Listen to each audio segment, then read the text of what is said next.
For those of you that don't know me very well, I have 3 brothers and a sister, but my brothers, we are real close in age. I have a twin brother that's the same age as me. We're the oldest. Then I have a brother that's 1 year younger.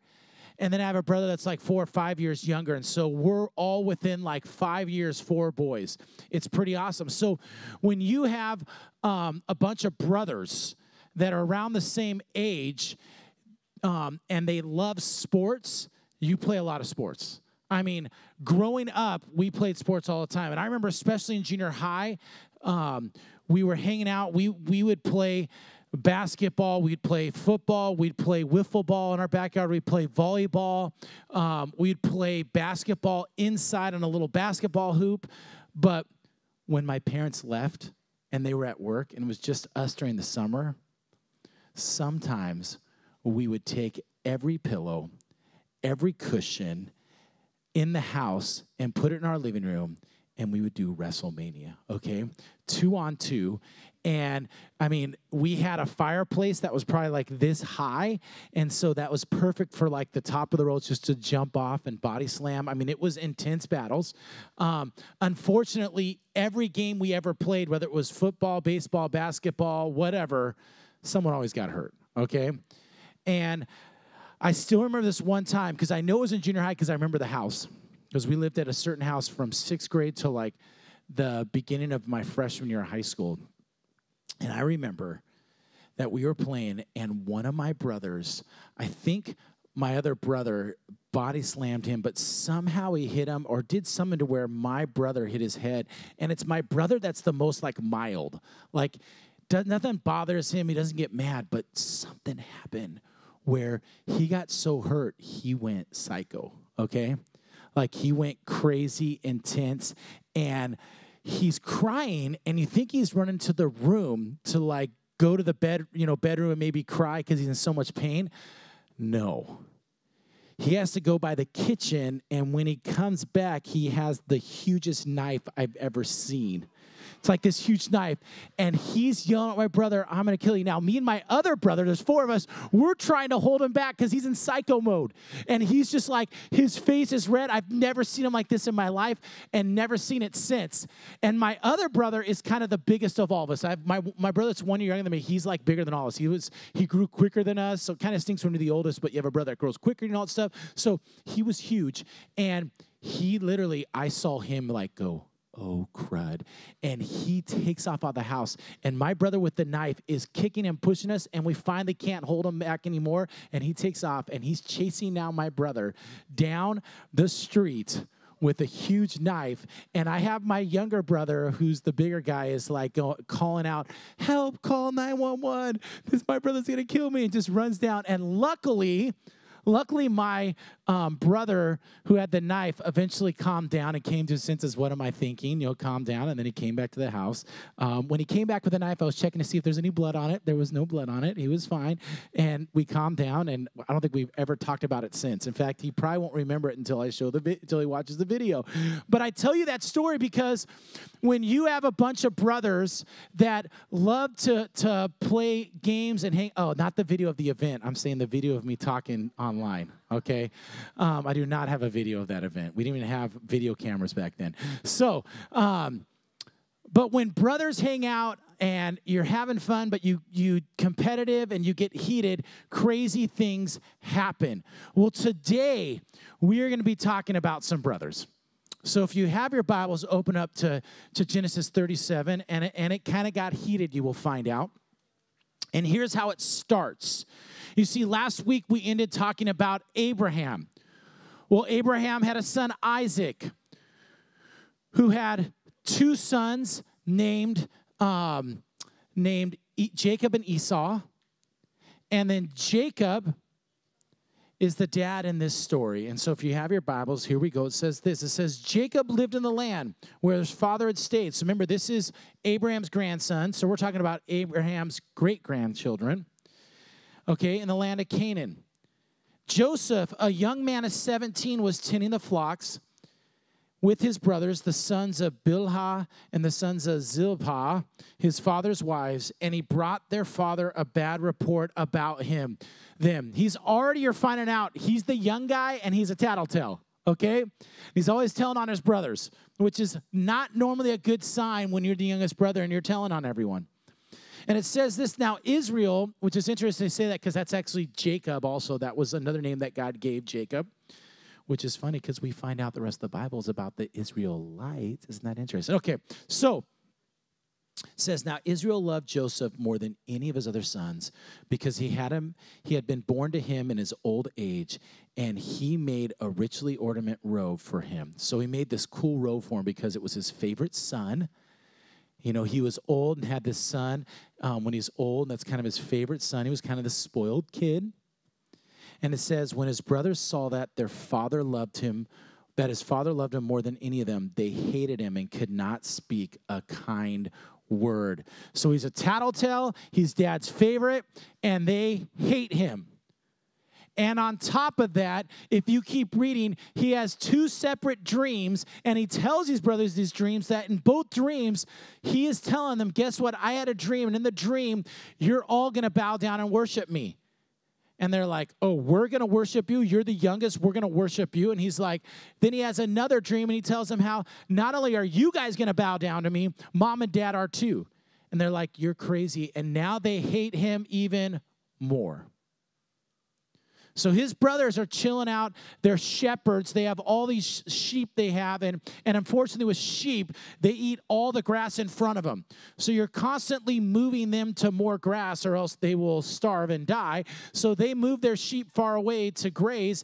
And Israel, Jacob, goes to Joseph, who's not with him, and says, hey, go check up on your brothers. Now, I don't know if he's telling them to go spy out or he's just saying, hey, go see how they're doing. Do I need to get them more food? I don't know. So he takes off on a journey to go find his brothers and see how they're doing. Well, it says right here, still in chapter 37, verse 17, he is walking trying to find him, and they see him before he sees them. And they say this, here comes that dreamer. They said to each other, come now, let's kill him and throw him into one of these cisterns and say that a ferocious animal devoured him. They hate him so much, they're plotting to kill him. So when he gets close, they grab their brother, their dad's favorite son. They grab him, probably beat him up a little, and they throw him into a cistern, which is a big well that they had dug for water. It's interesting. We can talk more about what those are. We saw a lot of those when I was in Israel. And they're debating what they're going to do with him. Okay, what if we kill him? We take his robe back, show him he's killed, whatever. They're debating. And Reuben, the oldest son, is thinking, oh my goodness, this is dad's favorite son. We are jacked up if we really kill this guy. But he knows this is not going to work because these other brothers are livid right now. They hate Joseph. So he goes, hey, let's throw in this cistern and let's just leave him there to die. And he's thinking, okay, they're going to agree. And then he's going to go back and grab him and save him. Well, in the middle of him talking through that, they were talking, there's a caravan of some merchants on their way to Egypt. And Judah, one of the brothers, goes, hey, let's sell him to those merchants that are taking him to Egypt. And then we'll make money off it. And then we still win. So that's what they do.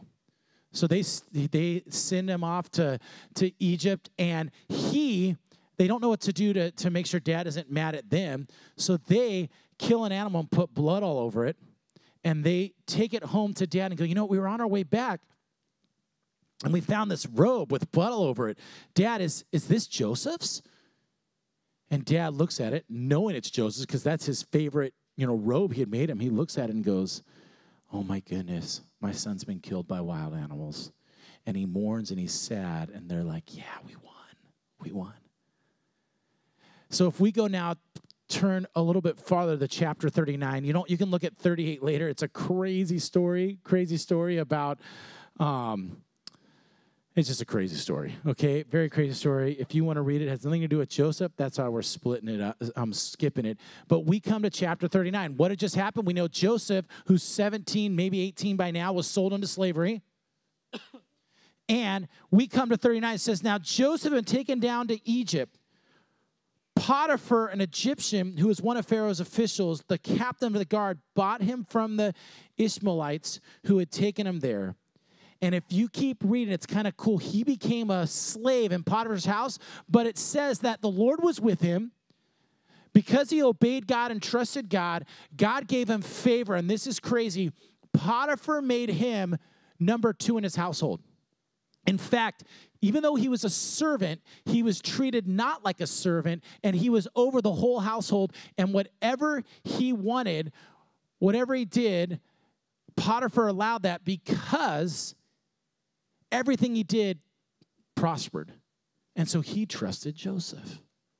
And so it's kind of cool that even though he's a slave, he's kind of second in command of this house. Now, here's funny, the Bible says this.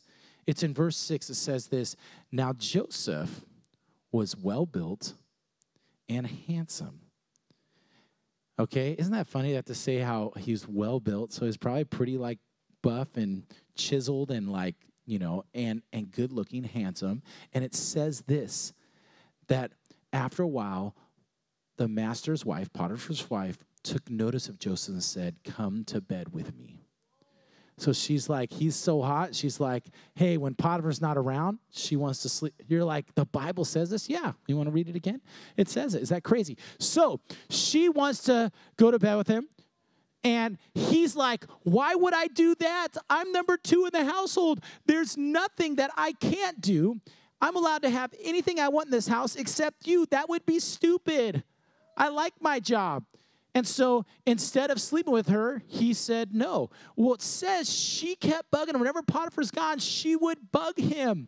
And he would say, no, no, no. And then one day, he comes into the house, and the house is empty. And he's like, oh, this isn't a good sign. There's no servants there. He comes into the house, and when he goes around the corner, there's Potiphar's wife, and she grabs his cloak, his outer tunic. He grabs it.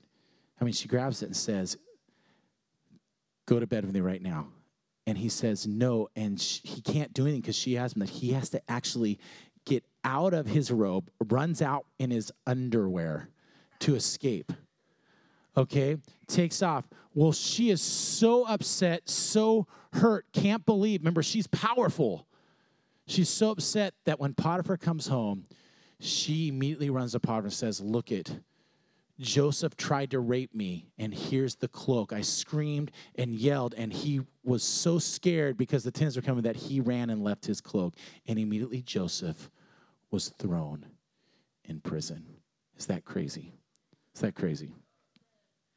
Hey, I just realized, guys, this is how terrible. In the middle of the story, I forgot some key things for you to fill in. So we need to take a step back, but hold off. Joseph's being thrown in prison, but we need to take a step back. I forgot to tell you this. You need to understand something. We need to understand something. It's on the notes that those of you that are filler inners want to do is sometimes we cause our own bad situations. Let's take a step back. Joseph caused his own bad situations because he was cocky. He said he was better than one. He was a tattletale. And he caused his own bad situations. I wonder how many times in our life we get put in situations because we caused them. I love this right here as we're taking a step back real quick. I put this, bragging about yourself leads to enemies, not people thinking we are cool. And you're like, Trav, why would you say that? Well, here's the thing is, when I was in junior high, I was so insecure, so badly wanted to be liked, that I struggled with bragging and telling every people how good I was. You see, I was, as a 6th grader, I was a starting basketball player on the 8th grade basketball team. I was one of the best football players in my grade, if not the best, one of the best baseball players, if not the best, and one of the best volleyball players in my grade. And honestly, I was probably the best soccer player, but I hated soccer, and they asked me one day to play in the soccer game, and I was the one that scored a goal. So maybe I was the best soccer player. So because of that, because I was the smallest kid in the school, and because I wanted to be liked, I would brag all the time about how good I was. And I remember also kids would want to beat me up or they'd make fun of me, and I was not quick-witted, so I would say, yeah, but I'm better than you at this. I'm better than you at this, and it would make me even more mad. And what's funny is what I was doing to try to get liked actually was causing enemies. That's what Joseph was doing. So I want to so the reason he went to Egypt, a lot of it was probably his own fault. So let's go back. He's in Egypt. He just got thrown in prison for doing nothing wrong except actually being honest and being a good guy. And now he's in prison. But here's what's crazy. At the end of 39, in verse 21, it says, the Lord was with him, and he showed him kindness and granted him favor in the eyes of the prison warden. So even though he's in prison, it says this, when he got into prison, he had so much favor in the warden's eyes that here's what happened is he became the guy in charge of the prison, or kind of the guy that was like second in command that did everything for everyone else. So even though he's in prison, he's locked up, he had a lot of favor. He had a lot of cool stuff he got to do. Isn't that crazy how God works? Well, while he's in there in chapter 40, two special people get thrown in prison. Now, just so you know, back then, people got thrown in prison all the time. If you were a pharaoh and you're just chilling on your throne, and if you were just like, you know, you look weird today, go to prison. You know, like sometimes that would just happen. Like they were crazy power trip. So guess what? The cupbearer, his guy that was right next to him, the cupbearer was the one that would test his drink, his food to make sure it wasn't poison. He gets thrown in prison, and so does the baker. And they're in there, and because they're high official people that were kind of important in the kingdom, Joseph is kind of in charge of taking care of them, make sure they're all good. And one day they wake up, both of them, and they look distraught. They look like something's wrong. And Joseph knows. He's like, dude, what's up, guys? And they're like, dude, we had crazy dreams. He's like, why don't you tell them to me? And they tell them the dreams. First the cupbearer, and he tells a dream, and Joseph's like, oh, I know what that dream means. What it means is in 3 days, Pharaoh is actually going to call you back in, and he's going to actually not only bring you back to the cupbearer, but he's actually going to praise you and give you some rewards, and you're going to get your job back. And he's like, no way. So now the baker's like, well, interpret mine. That's pretty good news. And the baker tells him his dream. And Joseph's like, that sucks for you, because it says in 3 days, the same amount of days, Pharaoh will also call you up, but he will kill you, and you'll be dead. And so guess what happens? 3 days later, the cupbearer is taken, and he's rewarded, and the baker is killed. And Joseph says, hey, promise me when you are back by the Pharaoh, will you tell the Pharaoh about me, how I interpret dreams, how I'm in here because of a crime I didn't commit, and look how awesome and stuff. And he's like, yeah, don't worry, I will. But guess what? When he gets out, at the end of chapter 40, what does it say? Verse 23, it says, the chief cupbearer, however, did not remember Joseph. He forgot about him. So now Joseph's still stuck in prison for a crime he didn't commit. He really should be back with his family, okay, in Canaan. And all of a sudden we come to chapter 41, and it says this. When 2 full years had passed, he's still in prison 2 years later.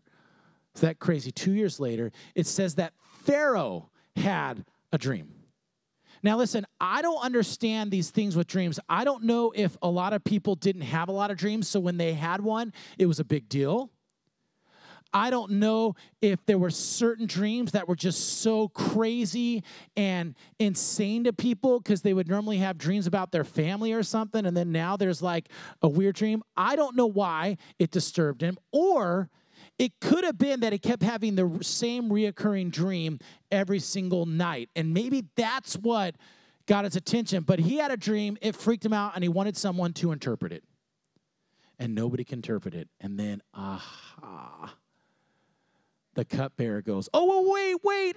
Dang it, I forgot. 2 years ago when I was in prison, there was a guy named Joseph there. This guy is awesome. He interpreted my dream. He interpreted the baker's dream. And it was exactly what he said was going to happen. You need to pull him out. So Joseph gets taken out of prison and stands before Pharaoh.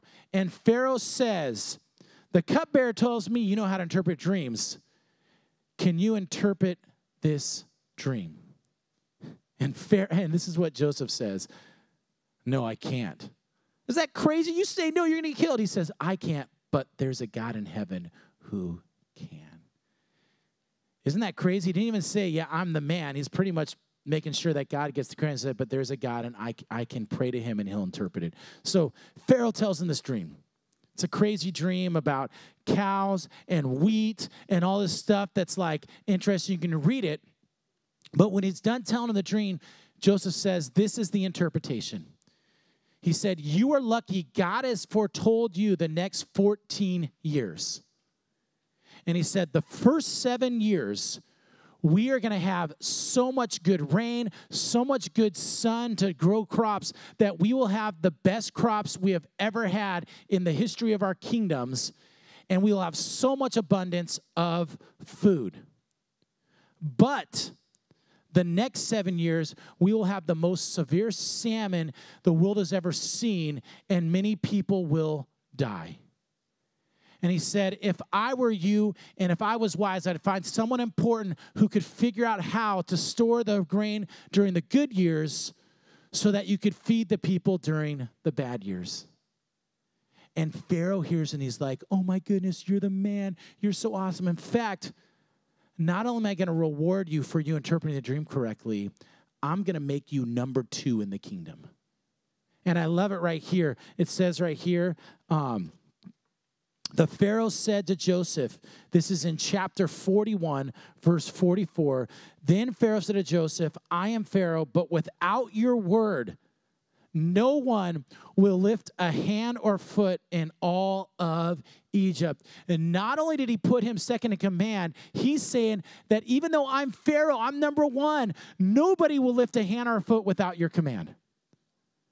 And he put him in charge of everything. Number 2, gave him his signet ring, like whatever you say goes. And what happens is this, is Joseph, those first 7 years, he builds bigger barns, and they store all this grain. In fact, they store so much grain, they stopped counting how much food there was. And then when the famines hit, there was so much food that when people started running out of food, they would come to Egypt asking for food, and he'd say, well, go talk to Joseph.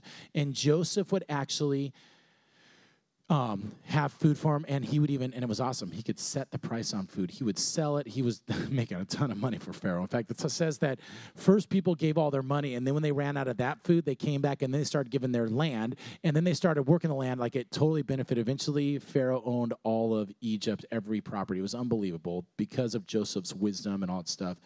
But during that time, remember his brothers? They're in the region. They're not far away. They're a few hundred miles away, or maybe not even a few hundred. They're pretty close enough that they're having a famine too. And they heard there's food in Egypt. So they get sent by their dad. The brothers get sent. The 10 brothers get sent to Egypt to go get food. And when they get there, they don't recognize Joseph's number 2, but Joseph recognizes them. He is finally in power. If he wants, he can annihilate them with one snap of the finger. Remember, nobody will lift a hand or a foot without his say. And they come, and he first says, I want to meet with him. They don't know it's Joseph. He hid himself just well enough. He probably had the right kind of clothes, the right kind of things. He didn't speak their language, even though he did. And through an interpreter, called them spies. They're like, we're not spies. And he's like, I don't believe you've come to see what's happened in Egypt. And he accuses them. And then he says, that's it. I'm taking one of your brothers. So he takes Simeon. He says, well, I'm going to keep him, because he's like, hey, I heard there's another brother. Was actually brother number 12. That would have been Joseph's younger brother. That would actually have been the one that was born with his dad and his same mom. So completely full-blood brother. And he knows, he's like, I want to say, brother, like, nope, our dad won't. He's become our dad's favorite now. He did have another favorite son, but he died. Now he knows that's him they're talking about.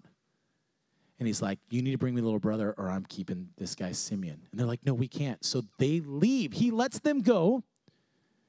And they said, we'll bring back our brother. But they're not going to bring back their brother. Dad will kill them if they bring back the little brother. That's their dad's favorite son now. And they go back, and they don't take Simeon. They leave their brother. He's probably like, at this time, he's probably in his 40s, okay?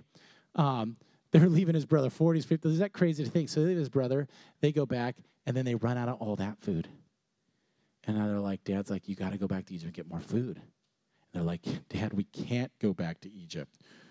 If we go back to Egypt without our little brother, they will kill us. And he's like, but we need food. And they're like, Dad, tell you what, we promise we will bring back our little brother Send us, let me figure it out. And two of the brothers like, I promise we'll protect him.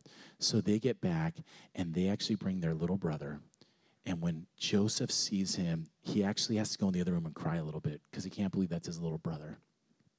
Then he comes back and acts all like a big deal, and he throws a huge feast for him, like, okay, you returned. You said you were going to do what you were going to do.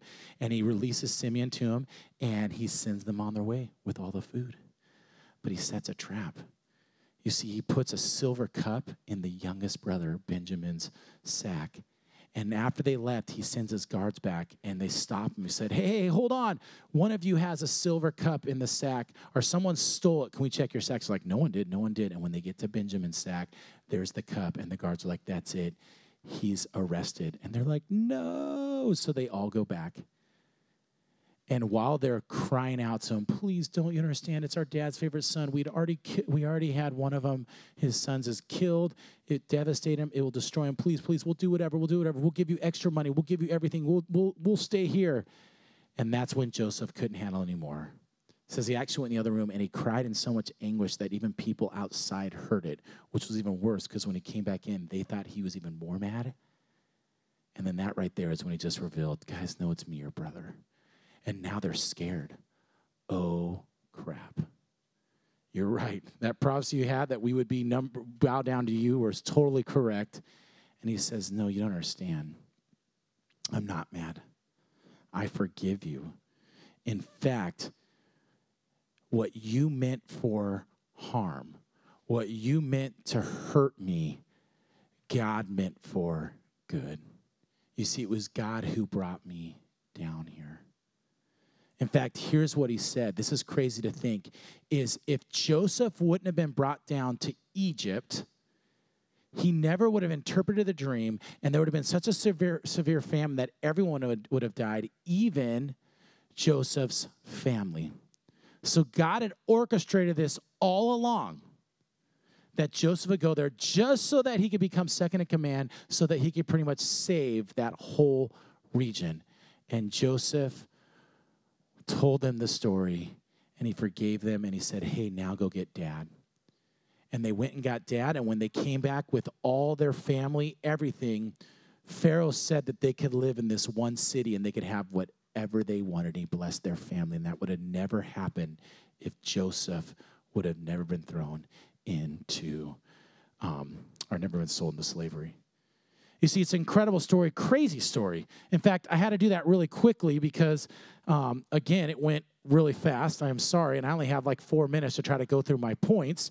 And so if you have your note sheets, come out, talk through this. I want to talk through real quick 4 things on what to do when it seems like the world is out to get you.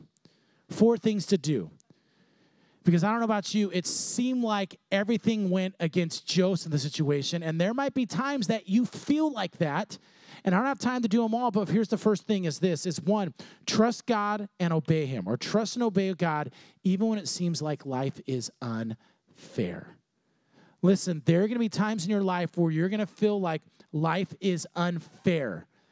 It makes no sense. Hey, I keep doing everything right. How come I still got a bad grade? I did everything right. Now my friends don't like me. I did everything right, and I didn't get to have as much fun as everyone else. I did everything right, and now I don't have the money that everyone else is. Because whatever it is, I have been in tons of situations where I feel like life is unfair and everyone takes advantage of me. And I want to remind you that you need to make sure that no matter what happens there, you need to trust and always obey God. I love it. There's a story real quick. A guy named Barry Bonds. He is considered one of the best baseball players ever. And people don't know this, but when he was younger, he had won 3 MVPs, which that's unbelievable. And he was one of the greatest baseball players ever. But there was a year in 1998, a guy named Sammy Sosa and Mark McGwire were hitting all these home runs, and now nobody was thinking about Barry Bonds. And the only reason they were hitting so many home runs is they were taking steroids. Yes. So what happened is Barry Bonds felt like that's unfair. He's like, I don't take them, and I'm the greatest. And because of his jealousy, that summer, during the offseason, he found what they're doing. And that offseason, he started taking steroids. And he became the greatest player of all time, won 4 more MVPs. But here's the crazy part is he will never, ever get in the Hall of Fame, and he'll always be known as a cheater for the rest of his life. And the sad part was this, is he was already one of the greatest baseball players ever, but because he felt like it was unfair, these guys are getting attention, he did the same thing. So here's the thing is, we're going to have times where we feel like life's unfair, but we need to trust and obey God. Right here it says in 1 Peter 2:21, I'm not going to read the whole thing, but it's saying how, it's talking about how even Jesus, he suffered and he was taken advantage, but he kept trusting and following Jesus. We need to follow that same example. Another thing is this, be patient at what seems like nothing's working. Listen, Joseph was stuck in prison for 2 extra years after he'd already interpreted those guys' dreams. I'm sure he felt like, God, what's going on? I'm sure that what happened is, how could you not after that go, God, I don't understand what's going on. I'm a good person. I'm doing everything right. I get thrown in prison. I'm stuck in prison. I would finally at that point give up. God, I'm stuck here for the rest of my life, and I've done everything you wanted me to do. When are you going to save me? It said it took 2 years, but here's the thing is, that's not what Joseph did. He said he trusted and obeyed God, and he was patient, and that's when something happened. Listen, I've had times in my life where I got mad at God because it didn't seem like life was fair. Things were not going right. And you know what's crazy is I didn't realize what God was doing till years down the road. My oldest son, was born really early. And when he was first born, we thought he was going to die. He did not die. And he ended up being fine. And we were like, but why would God do that? Why would God put us through that pain? And then we found out a year later that if my son wouldn't have been born early and we wouldn't have had all these complications, they never would have discovered that my wife had issues with pregnancies. And then my second son and my daughter, there's a chance they would not have survived their births. And isn't it crazy how sometimes we just need to be patient because we don't know what God is doing? It says in James 1:2, go ahead and click it. James 1:2, it says, blessed is those who persevere under trial, because having stood the test of time, that person will receive the crown of life that the Lord has promised to those who love him.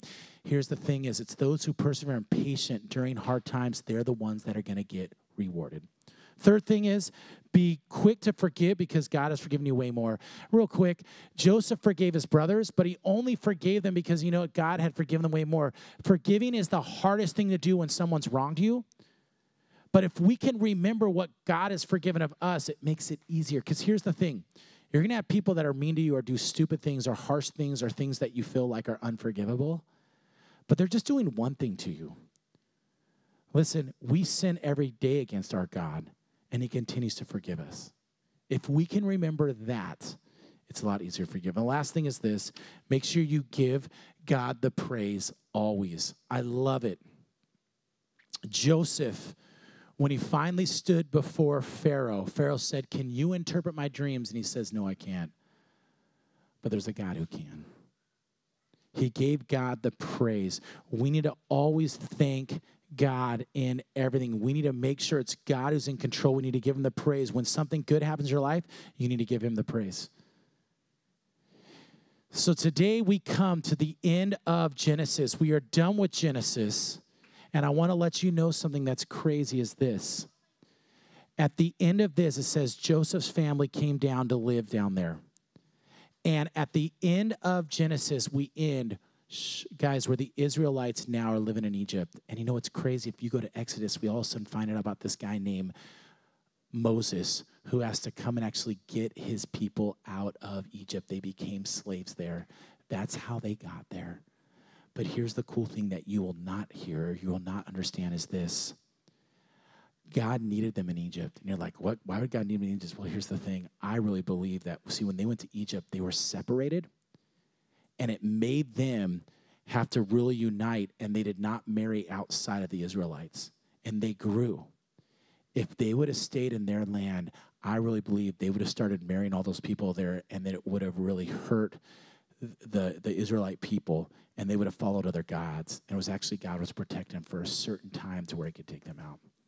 So it shows how God's always working in our lives. We just don't always know what's going on. Let me go and pray for you. Dear God, I just want to thank you so much for who you are, Lord. I just pray that you would continue to work in our lives, Lord. Would you help us to have the patience, the understanding, the trust in you, Lord, even when life sucks? Because life's going to suck sometimes, Lord. But we remember that you're in control. We love you so much in your name. Amen.